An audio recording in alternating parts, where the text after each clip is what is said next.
దేవుణ్ణి ఘనపరచడం అంటే ఏమిటంటే దేవుని నామాన్ని వెదజల్లడం. విత్తనాలు ఒక గుట్ట కింద ఇలా పోస్తావా, ఇలా జల్లుతారా? జల్లుతారు. ఇన్ని విత్తనాలు పట్టుకెళ్ళి ఒకే చోట పోస్తావా, ఒకే గోతులో, లేకపోతే అక్కడకున్న వేస్తావా? అంటే స్ప్రెడ్ చేస్తారు. దేవునికి ఘనత ఎలాగొస్తుందంటే దేవుని నామాన్ని స్ప్రెడ్ చేయాలి, దేవుని నామాన్ని వెదజల్లాలి. నువ్వున్న చోట, అనేక ప్రజలున్న చోట, నువ్వున్న ప్రాంతంలో, నువ్వు వెళ్ళిన ప్రాంతంలో నీ దేవుడి గురించి నువ్వు చెప్పాలి. ఎక్కడ నీకు అవకాశం ఉంటే అక్కడ నీ దేవుడి గురించి నువ్వు చెప్పాలి. ట్రైన్లో ప్రయాణం చేస్తున్నావా, నీ దేవుడి గురించి నువ్వు చెప్పాలి. బస్సులో ప్రయాణం చేస్తున్నావా, అవకాశం ఉంటే నీ దేవుడి గురించి నువ్వు చెప్పాలి. నువ్వు ఎక్కడికైనా వెళ్ళిన చోట, హాస్పిటల్కి వెళ్ళిన చోట డాక్టర్ గారు నీ సీట్ రావాలంటే ఒక పూట కూర్చోబెడతాడు. అక్కడ నీ పక్కన ఎవరో కూర్చుంటారు, మాట కలుపుతారు, కొంతసేపు ముచ్చటిస్తారు. కొంతసేపు ముచ్చటించినప్పుడు వాళ్ళకి సంబంధించింది ఏదో నీతో చెప్తారు. నువ్వు కూడా కొంతసేపు ముచ్చటించినప్పుడు జస్ట్ దేవుని కోసం నువ్వు కూడా పరిచయం చేయాలి వాళ్ళకి. దేవుణ్ణి నువ్వు వాళ్ళకి పరిచయం చేయాలి. అదే ఘనపరచడం అంటే. నువ్వు దేవుణ్ణి ఇతరులకు పరిచయం చేసినప్పుడు ఘనపరచడం. చూడండి, ఒక మాట చెప్తాను. నువ్వు ఒకళ్ళింటికి మెచ్యూర్ ఫంక్షన్కో పెళ్ళికో వెళ్ళావు. ఆ పెళ్ళి యజమానుడు నిన్ను స్టేజ్ మీదకి రమ్మని ఫోటో తీయించుకుంటే నువ్వు ఎలా ఆనందపడతావు? నువ్వు గబగబా అక్షంతలు వేద్దామని స్టేజ్ ఎక్కావు. ఆ ఇంటి యజమానుడు వచ్చేటప్పటికి, ఆ యజమానురాలో లేకపోతే యజమానుడు ఎవరో ఒకరు వచ్చేటప్పటికి ఎవరో ఒక పెద్ద మనిషి వచ్చాడు. ఆ పెద్ద మనిషితో ఫోటో దిగాలనే ఉద్దేశంతో ఉదయం నువ్వు పక్కుండు అని ఇలా పక్కకి నెట్టిందనుకో, నీకు ఎలాగుంటుంది? ఒకసారి చెప్పండి, మీకు ఎలాగుంటుంది? ఇంకా మళ్ళా ఆవిడని నువ్వు ఒక 10 సంవత్సరాలు కూడా జీవితాంతం మర్చిపోలేవు. నువ్వు నన్ను పక్కకి నెట్టేసింది, ఎవరినో తీసుకొచ్చి ఫోటో తీయించుకుంది అంటే, అదే నిన్ను పిలిచి వదినా లేకపోతే అక్క చెల్లో అని పిలిచి రా ఫోటో తీయించుకుందాం, రా నువ్వు అమ్మాయి పక్కన నుంచో లేకపోతే అబ్బాయి పక్కన నుంచో ఫోటో తీయించుకుందాం రా ఆయన నిన్ను పిలిచి ఫోటో తీయించుకుందనుకోండి, నువ్వెంత ఆనందపడిపోతావు? అంటే అక్కడ నిన్ను ఏం చేస్తుంది ఆవిడ? అంతమంది ముందు చెప్పాలి, అందరు కూడా ఘనపరుస్తుంది నిన్ను. అవునా? ఈవేళ యేసు ప్రభువుకి అదే కావాలి. అర్థమవుతుందా? యేసు ప్రభువుకి అదే కావాలి. యేసు ప్రభువు ఏం కోరుకుంటాడంటే మనుషులు తనతో ఉండాలని కోరుకుంటాడు. నువ్వు తనతో ఉండాలని కోరుకుంటాడు. నువ్వు తనకు కూడా వెళ్ళాలని కోరుకుంటాడు. ఇందా మనం పాట పాడాం, ఊపిరాగే వరకు నీతోనే జీవిస్తా, ఏ బాటలో నడిపినా నీతోనే నడిచొస్తా. ఊపిరాగే వరకు కూడా ఆయనతో జీవించాలి. ఊపిరి ఆగిపోయిన తర్వాత కూడా ఆయన దగ్గర జీవించాలి. అవునా కదా? క్రైస్తవుడికి ఉన్నది 2 పాయింట్లు. ఏం చెప్పనా? నీ బలం నీలో లేదు, నీ బలం క్రీస్తులో ఉంది. గుర్తుపెట్టుకోండి, మళ్ళా చెప్తున్నాను, నీ బలం నీలో లేదు. నీ బలం ఎక్కడుంది? జీసస్లో ఉంది. అలాగే ఇంకొకటి ఏంటి చెప్పనా? ఈ భూమి మీద జీవించినంతసేపు నువ్వు యేసు ప్రభువులో జీవిస్తావు. చనిపోయిన తర్వాత యేసు ప్రభుతో జీవిస్తావు. ఏంటి తేడా? ఒక అక్షరం తేడా. ఏంటి? లో తో, ఆ రెండే తేడా, అంతే. భూమి మీద ఉన్నంతసేపు యేసు ప్రభువులో జీవిస్తావు. పరలోకి వెళ్ళిన తర్వాత యేసు ప్రభుతో జీవిస్తావు. లోతో కలిపితే ఏమవుతుంది? లోతో. దేవునికి స్తోత్రం. హల్లెలూయా, హల్లెలూయా. చూడండి, నువ్వు ఘనపరచడం అంటే అది ప్రభువుని ఘనపరచ. పౌలు గారు అంటాడు, జైల్లో ఉన్నప్పుడు పౌలు గారు అంటాడు 1 తిమోతిలో, ఒకసారి తీద్దామా? తిమోతి చూడండి, 1 తిమోతి 6:15-16 చూడు. 1 తిమోతి 6:15 చూడు. శ్రీమంతుడును చూడండి, పౌలు గారు దేవుణ్ణి ఈ విధంగా గణపరుస్తున్నాడు. ఏ విధంగా అంటున్నాడంటే, శ్రీమంతుడును అద్వితీయుడును, మీరు లెక్క పెట్టుకోవాలి ఎంతలాగా, శ్రీమంతుడును, నెక్స్ట్ అద్వితీయుడును, తర్వాత సర్వాధిపతిని, మళ్ళీ రాజులకు రాజును, ప్రభువులకు ప్రభువును, తర్వాత సమీపింపరాని తేజస్సులో ఆయన మాత్రమే వసించుచు అమరత్వము గలవాడై ఉన్నాడు. తర్వాత మనుషులలో ఎవడునూ ఆయన చూడలేదు, ఎవడునూ చూడనేరడు. ఆయనకు ఘనతయు శాశ్వతమైన ప్రభావమును కలిగి యుండును గాక. దేవునికి స్తోత్రం కలుగును. ఎలా ఘనపరుస్తూ ఉన్నాడంటే, ఈ మాటలు ఎక్కడి నుండి అంటున్నాడో తెలుసా? ఆయన ఒక జైల్లో ఉండి మాట్లాడుతూ ఉన్నాడు. పౌలు గారు ఒక జైల్లో ఉండి మాట్లాడుతూ ఉన్నాడు. నేను ఈ విషయాన్ని మీకు ఎందుకు చెప్తున్నానంటే, ఉదాహరణకి మీకు చిన్న కష్టం వచ్చిందనుకోండి, ప్రభువుని ఘనపరుస్తారా దూషిస్తారా? చిన్న కష్టం వస్తే చాలు మీరు ఏమంటారు ప్రభువుని? దేవుడు ఏం చేశాడు నాకు, దేవుడు నన్ను మర్చిపోయాడు, దేవుడు చూస్తున్నాడా, నన్ను చూస్తే ఇలాగెందుకుంటాం? గిద్యోను కూడా అలాగే అన్నాడు. పరాక్రమము గల బలాఢ్యుడా అని దేవదూత వచ్చి గిద్యోని పిలిస్తే గిద్యోను తడబడ్డాడు. నన్ను కాదు పిలుస్తుంటా, ఎవరినో పరాక్రమము గల బలాఢ్యుడు అంటుంది కదా, నేను పరాక్రమము గలవాడిని కాదు, బలమైన వాడిని కాదు, ఆ రెండు నాకు సంబంధించినవి కాదు. నాలో బలము లేదు, నాలో పరాక్రమము లేదు, నన్ను పిలవట్లేదు అనుకున్నాడు. కానీ పిలిచింది అతన్నే.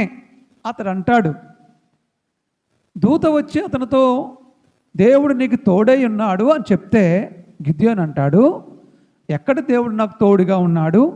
దేవుడు నాకు తోడుగా ఉంటే ఇలాగ ఎందుకు అవుద్ది మాకు అంటాడు. దేవునికి స్తోత్రం కలుగును గాక. ఈ రోజున నీవు కూడా చిన్న కష్టం వస్తే, చిన్న బాధ వస్తే, నువ్వు అనుకున్నది జరగకపోతే దేవుణ్ణి వెంటనే దూషిస్తావు. దేవుడు నాకేం చేశాడు అంటావు. నా పరిస్థితి ఇలాగైపోయింది అంటావు. నేను అనుకున్నది ఏది జరగట్లేదు అంటావు. వెంటనే దేవుణ్ణి సులకనగా తీసేస్తావు. ఇందాక గిద్యోను గురించి చెప్పాను కదా, మళ్ళీ ఇప్పుడు ఈ రెండు అలా పక్కన పెట్టండి. నీ విషయం పక్కన పెట్టు, గిద్యోని విషయం పక్కన పెట్టు. ఇప్పుడు పౌలు గారి దగ్గరికి వద్దాం. పౌలు గారు జైల్లో ఉన్నాడు, జైల్లో మగ్గిపోతూ ఉన్నాడు. పౌలు గారి జీవితం ఎలాంటిది మీకు తెలుసు కదా, ఎంత ధన్యత కలిగిన వ్యక్తో మీకు తెలుసు కదా, ఎంత ధనవంతుడో మీకు తెలుసు కదా. ఒక దేశానికి అక్కడ ఉన్నటువంటి ఆ ప్రాంతంలో ఆ దేశానికి ఒక సైన్యాధిపతిగా ఉన్నాడు, తిరుగులేని వ్యక్తిగా ఉన్నాడు. ధనములో తిరుగులేదు, అధికారములో తిరుగులేదు, చదువులో తిరుగులేదు, పరాక్రమములో తిరుగులేదు, మాట చాతుర్యములో తిరుగులేదు, ఎవరినైనా కొట్టి జైల్లో పెట్టడంలో తిరుగులేదు.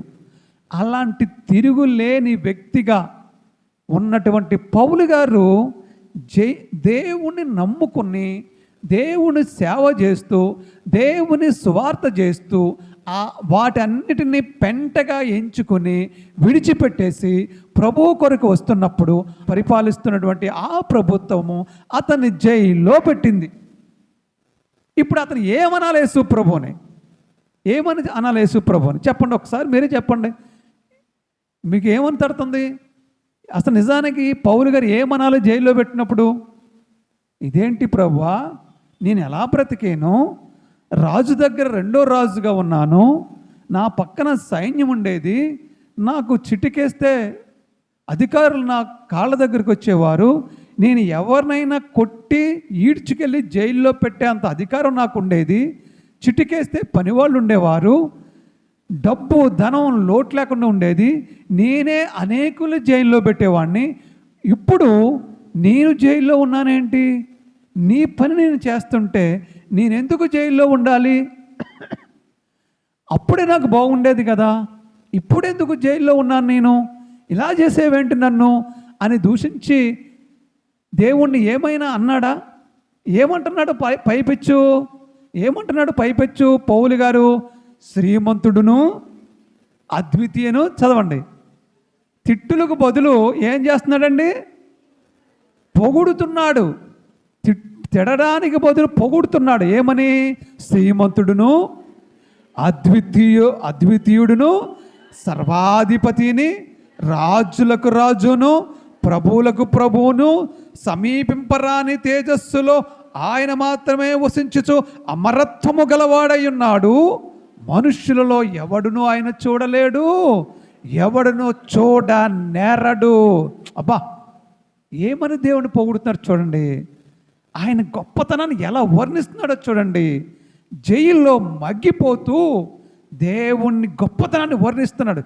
ఎవడు ఆయన్ని చూడలేరు అంటున్నాడు. దేవునికి స్తోత్రం. అంటే యేసు ప్రభువుని ఎంత గొప్పగా పొగుడుతున్నాడు, ఎంత గొప్పగా వర్ణిస్తున్నాడు, ఎంత గొప్పగా ఘనపరుస్తున్నాడు. ఎక్కడ నుండి?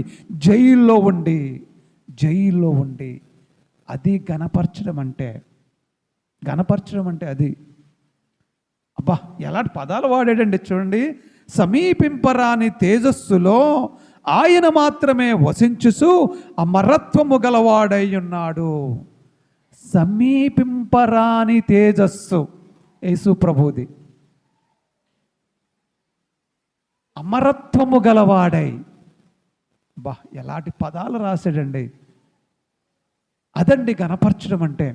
కష్టములో ఉండి కూడా, నష్టములో ఉండి కూడా, శ్రమలో ఉండి కూడా, సంకెళ్లతో బంధింపబడి ఉండి కూడా, చెరసాలలో మగ్గిపోతూ ఉండి కూడా, నా దేవుడు గొప్పవాడు అని ఆయనకి బిరుదులు ఇస్తూ ఉన్నాడే, అది గణపరచడం అంటే. దేవునికి స్తోత్రం కలుగును. నేర్చుకోండి మీరు కూడా. కొంచెం కష్టం వస్తే దేవుణ్ణి దూషించడం కాదు, కొంచెం శ్రమ వస్తే దేవుణ్ణి ఇబ్బంది పెట్టడం కాదు, కొంచెం బద్ధకంగా ఉంటే మందిరానికి మానేయడం కాదు. కష్టములో కూడా దేవుణ్ణి మహిమపరచడము, దేవుణ్ణి స్ప్రెడ్ చేయడం, దేవుణ్ణి పరిచయం చేయడము ఘనపరచడం అంటే. దేవునికి స్తోత్రం కలుగునుగాక. ఆయన అంటాడు, ఫిలిప్పీలో అంటాడు, ఏమంటాడంటే చూడండి, తీండి ఫిలిప్పీ 1:12 చూడమ్మా. ఫిలిప్పీలు రాసిన పత్రిక 1:12 చూడు. సహోదరులారా, నాకు సంభవించినవి సువార్త మరి ఎక్కువగా ప్రబలమగుటకే సమకూడినని మీరు తెలుసుకొనుచున్నారు. ఎలాగనగా నా బంధకములు క్రీస్తు నిమిత్తమే కలిగినవని పేతోర్యమును సేనలోని వారికి అందరికీ తక్కిన వారి అందరికీ స్పష్టమైన. మరియు సహోదరులైన వారిలో ఎక్కువ మంది నా బంధకముల మూలముగా ప్రభువునందు స్థిర విశ్వాసము గలవారై నిర్భయముగా దేవుని వాక్యం బోధించుటకు మరి విశేషమైన ధైర్యము తెచ్చుకొనిరి. కొందరు అసూయ చేతను కలహబుద్ధి చేతను, మరికొందరు కక్షతో క్రీస్తును ప్రకటించుచున్నారు. వీరైతే నేను సువార్త పక్షమున వాదించుటకు నియమింపబడి ఉన్నానని ఎరిగి ప్రేమతో ప్రకటించుతున్నారు. అయిననేమి మిషచేతనే కానీ సత్యము చేతనే కానీ ఏ విధము చేతనైనను క్రీస్తు ప్రకటింపబడుచున్నాడు, అందుకు నేను సంతోషించుచున్నాను. ఇక ముందును సంతోషించుదును. మరియు నేను ఏ విషయంలోనైనా సిగ్గుపడక ఎప్పటి వలనే ఇప్పుడును పూర్ణ ధైర్యముతో బోధించుట వలన నా బ్రతుకు మూలమునైనను సరే, సావు మూలముగానైనను సరే, క్రీస్తు నా శరీరమందు ఘనపరచబడవలనని నేను మిగుల అపేక్షించి. మీకు అర్థమయ్యేలా చెప్తాను. ఏమంటున్నాడంటే, నేను చెరసాల్లో ఉన్నాను కదా, నేను బంధకంలో ఉన్నాను కదా, ఎందుకు నాకు ఈ బంధకాలు వచ్చినాయో తెలుసా? ఎందుకు నాకు ఈ చెరసాలు వచ్చిందో తెలుసా? ఎందుకు నాకు ఈ కష్టం వచ్చిందో తెలుసా? ఎందుకంటే నన్ను బట్టి క్రీస్తు స్వార్థ మరింత ప్రబలము అవడానికి. దేవునికి స్తోత్రం కలుగునుగాక. అంటే నాకు ఈ కష్టం వచ్చింది ఎందుకంటే సువార్త ఇంకా బలంగా ప్రబలం అవ్వడానికి అని చెప్తున్నాడు ఆయన. ఇప్పుడు మీకు బాగా అర్థం అవ్వాలంటే ఒక మాట చెప్తాను. ఇప్పుడు ట్రెండ్ ఎలాగుందో చెప్పి మీకు అర్థం అవ్వాలో చెప్తాను. మీరు యూట్యూబ్లో నేను దేవుడు వాక్యాన్ని పెడుతున్నాను, ఎవరు చూడట్లేదు. అంటే ఎవరు చూడట్లేదు అంటే కొద్దిగా చూస్తారు. అదే యూట్యూబ్లో నేను ఎవరినో తిడుతూ లేకపోతే ఏదో ఒక వింత ఏదోటి ఒక వింత అయింది పెట్టాననుకో, కొన్ని లక్షల మంది చూసేస్తారు. అవునా కాదా? కొన్ని వేల మంది చూసేస్తారు, కొన్ని లక్షల మంది చూసేస్తారు. అంటే నువ్వు నైటే సెలబ్రిటీ అయిపోతావు, నైటే స్ప్రెడ్ అయిపోద్ది, దేశం అంతా స్ప్రెడ్ అయిపోద్ది. ఏదైనా ఒక వింత జరిగితే మామూలుగా మన సువార్త, ఇదిగో దేవుడు మన కొరకు సరిపోయి తిరిగి లేచాడు, ప్రాణం పెట్టాడు, రక్తం కార్చాడు, రండి దేవుడు నమ్ముకోండి అని మనం చెప్పి యూట్యూబ్లో పెట్టాం, ఎవరు చూడరు. అదే మనం ఏదో వింత పెట్టామనుకో, ఆ వింతకి ప్రజలందరూ చూసేస్తారు. అంటే ఎలా స్ప్రెడ్ అవుతుంది? మామూలుగా వెళుతుంటే స్ప్రెడ్ అవ్వలేదు, ఒక రకంగా ఏదో వింతగా వెళితే స్ప్రెడ్ అవుతుంది. ఇక్కడ పౌలు గారు అలా మాట్లాడుతున్నాడు. ఎలాగంటే, నేను మామూలుగా సువార్త చేస్తున్నాను, కానీ సువార్త సజావుగా వెళ్ళింది. ఇప్పుడు నేను చెరసాల్లో ఉన్నాను కదా, ఇప్పుడు సువార్త ఇంకా బలంగా వెళ్తుంది. ఎందుకంటే నా గురించి అందరికీ తెలిసిపోయింది. ఇప్పుడు అరెస్టులు జరుగుతున్నాయి, బయట అరెస్టులు చేస్తున్నారు, జైల్లో పెడుతున్నారు. ఆ పార్టీ ఈ పార్టీ నేను అనట్లేదు, ఏ పార్టీ వాళ్ళైనా సరే ఒక జైల్లో పెడుతుంటే అంతకుముందున్న పేరు కంటే ఇప్పుడు పేరు ఎక్కువైపోతుంది. ఎందుకంటే మీడియా అంతా కూడా అతన్నే ఫోకస్ చేస్తుంది. పల్లెటూరు చిన్న చిన్న కుర్రవాడికి కూడా తెలిసిపోతున్నారు ఇప్పుడు ఆ మనిషి, ఏ మనిషి అయినా సరే, అది ఏ పార్టీ వాళ్ళైనా సరే. ఎందుకంటే మీడియా, యూట్యూబ్లు, ఈ social media, main media, electronic media, అన్ని మీడియాలు కూడా ఎవరినైతే జైల్లో పెట్టారో ఆ మనిషినే ఫోకస్ చేసి చూపించి చూపించి చూపించి చూపించి ఒకసారికి 100 సార్లు చూపించేటప్పటికి పలానా ఇదంట అందరూ మాట్లాడుకుంటున్నారు. ఇప్పుడు అది వైరల్ అయిపోయిందా, స్ప్రెడ్ అయిపోయిందా లేదా? అలాగే పౌలు గారిని జైల్లో పెడితేనంట ఎందుకు సువార్త ప్రబలంగా వెళ్ళిందంటే, భలే పెట్టారా పెట్టాలాన్ని కొళ్ళబొడిసే లోపలెట్టి అన్నవాళ్ళు కూడా ఉన్నారంట. అంటే అలాగని ఇక్కడ రాయబడలేదు. ఆయన్ని చంపేద్దామని చూశారు కొంతమంది పౌలు గారిని. అలాంటి వాళ్ళకి ఎలాగుంటుంది చెప్పండి? భలే పెట్టారా అన్ని జైల్లో పెట్టారా, భలే పెట్టారా అనుకుంటారా లేదా? కొంతమంది ఆయన ధైర్యాన్ని మెచ్చుకుని, మనవాడు జైల్లో ఉన్నాడు రా, మనం నిలబడాలి, ఇప్పుడు దేవుడు నామాన్ని నిలబెట్టాలి, సువార్త జరిగించాలి అని కొంతమంది వచ్చారంట.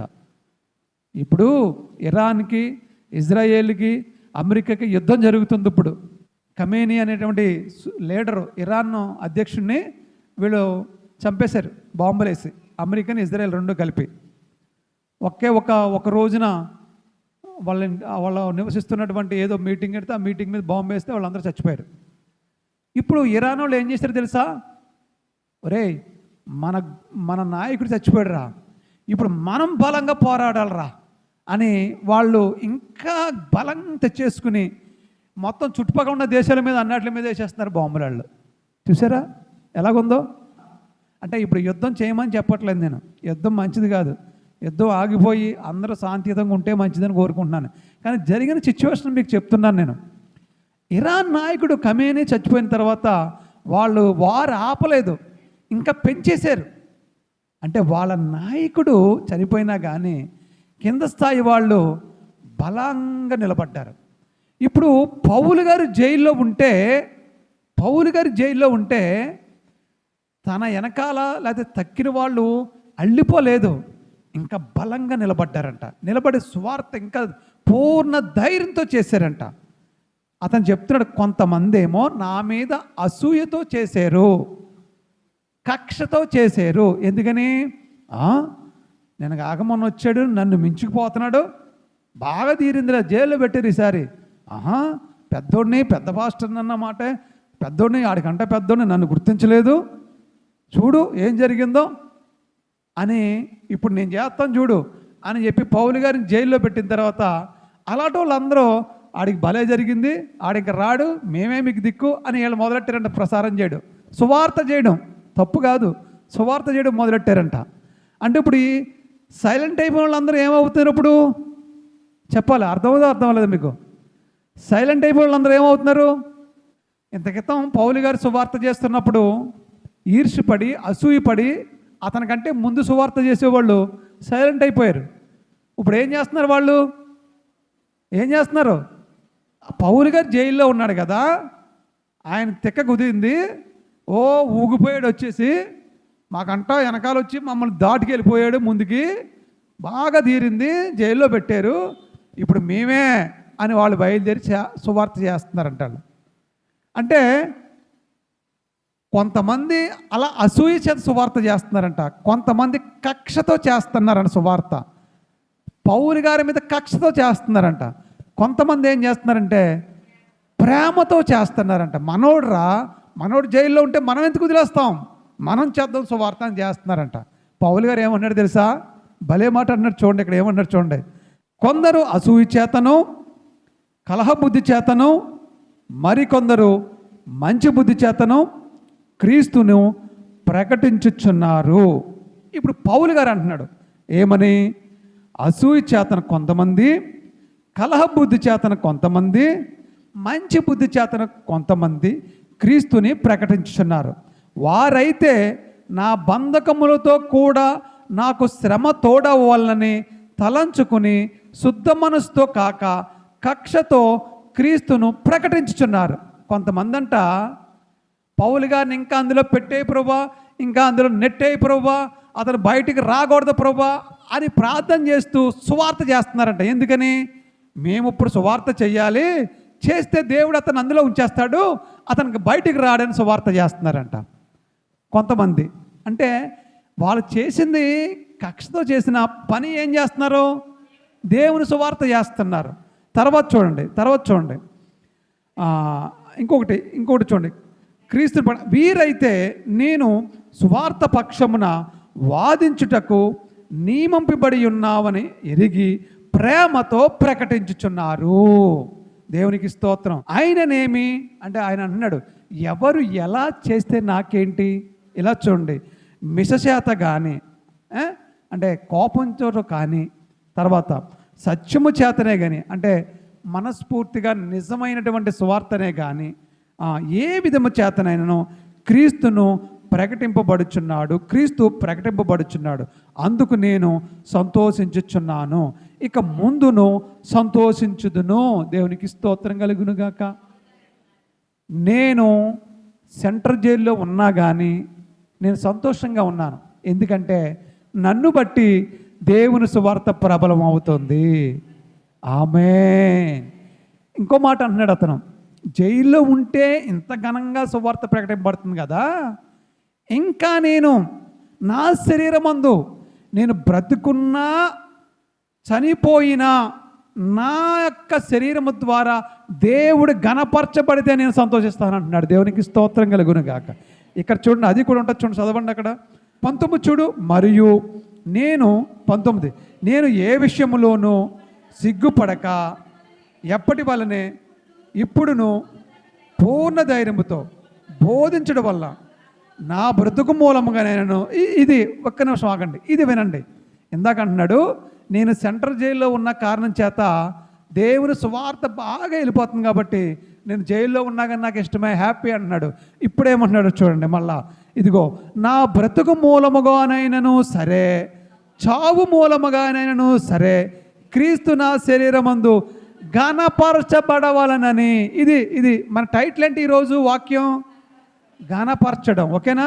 ఇక్కడ అంటున్నాడు చూడండి, చాలా ఉండు చెప్తాను. ఇక్కడ రెండో పాయింట్ ఏమంటున్నాడు? నేను బ్రతికి ఉండడం వల్ల దేవుడు ఘనపరచబడ్డా పర్వాలేదు, నేను చనిపోయినా సరే దేవుడు ఘనపరచబడితే చాలు నాకు. నేను బ్రతికి ఉన్నా చనిపోయినా దేవుడు ఘనత కొరకే నేను వాడబడాలి అంటున్నాడు. దేవునికి స్తోత్రం కలుగునుగాక. అదండి ఘనపరచబడడం అంటే. అర్థమవుతుందా? చూడండి పౌలు గారు ఎంత విశేషమైనటువంటి భక్తి ప్రదర్శిస్తున్నాడో చూడండి.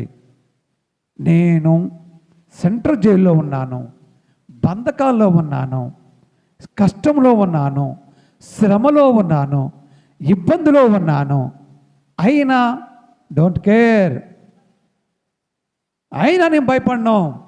నా దేవుడు శ్రీమంతుడు, నా దేవుడు అద్వితీయుడు, నా దేవుడు ప్రభులకు ప్రభు, నా దేవుడు రాజులకు రాజు, నా దేవుడు సమీపింపరాని తేజస్సుతో వసించుచు అమరత్వము గలవాడై ఉన్నాడు. నా దేవుని ఎవరు చూడలేదు, ఎవడు చూడ నేరడు, అంత గొప్పవాడు నా దేవుడు. ఇదిగో ఈరోజు నేను సెంట్రల్ జైల్లో ఉన్నందుకు కొంతమంది పండగ చేసుకుంటూ దేవుడి సువార్త చేస్తున్నారు, కొంతమంది అసూయతో చేస్తున్నారు, కొంతమంది కక్షతో చేస్తున్నారు, కొంతమంది మంచి బుద్ధితో చేస్తున్నారు, కొంతమంది ప్రేమతో చేస్తున్నారు. ఏమైనా పర్లేదు, ఏమైతే అవనవ్వండి, జరుగుతున్నది క్రీస్తు సువార్త. నా బ్రతుకు ద్వారా అయినా సరే, నా చావు ద్వారా అయినా సరే దేవుడి నామం ప్రకటించబడితే, దేవుడి నామం కనపరచబడితే నాకు అదే కావాలి అంటున్నాడు పౌలు గారు. దేవునికి స్తోత్రం కలుగును గాక. అదండి కనపరచడం అంటే, దేవుణ్ణి కనపరచడం అంటే అదండి. ఈరోజున నువ్వు నేను తీసుకోవాల్సిన తీర్మానం ఏంటో తెలుసా? ఈరోజు నువ్వు నేర్చుకోవాల్సిన పాఠం ఏంటంటే, ఒక్కొక్కసారి దేవుడు నీ జీవితంలో కొన్నింటికి అనుమతిస్తాడు. ఎందుకో తెలుసా? నీ ద్వారా దేవుడు మహిమపరచబడ్డానికి, నీ ద్వారా దేవుడు ఘనపరచబడ్డానికి. ఆ యొక్క శ్రమలో, ఆ యొక్క కష్టాలు, ఆ ఇబ్బందులు నీకు అనుమతిచ్చి వాటి ద్వారా నిన్ను దేవుడు హెచ్చించడానికి, వాటి ద్వారా నిన్ను దేవుడు బలపరచడానికి. యోసేపు చెరసాల్లోకి వెళ్ళకపోతే ఐగుప్తు ప్రధానమంత్రి అయ్యేవాడే కాదు. అర్థమవుతుందా? దానియేలు సింహము బోన్లోకి వెళ్ళకపోతే ఆ దేశానికి ప్రధానమంత్రి అయ్యేవాడే కాదు. మొర్దెకై ఉరికంబానికి వెళ్ళకపోతే ఆ దేశానికి ప్రధానమంత్రి అయ్యేవాడే కాదు. అర్థమవుతుందా మీకు? ఈ శ్రమలు ఎందుకు వచ్చినాయి అంటే వాళ్ళని హెచ్చించడానికి వచ్చినాయి. ఈ రోజున మనం, మీరు కానీ నేను కానీ, నేనెన్నో శ్రమలు అనుభవిస్తున్నాను, మీరెన్నో శ్రమలు అనుభవిస్తున్నారు. ఇవెందుకో తెలుసా? మనం హెచ్చింపబడ్డానికి, దేవునికి మహిమ రావడానికి. గట్టిగా చప్పట్లు కొట్టి దేవుణ్ణి మహిమపడతామండి. హల్లెలూయా, హల్లెలూయా. దేవుడు మన ద్వారా గణపరచబడాలి, తద్వారా మనకి ఆశీర్వాదాలు హెచ్చుదల కలగాలి. అట్టి కృప మన అందరికీ దయచేయునుగాక. దేవుడి మాటను దీవించి ఆశీర్వదించునుగాక. ఆమేన్. అందరూ లేచినప్పుడు ముగింపు ప్రార్థన చేస్తారు.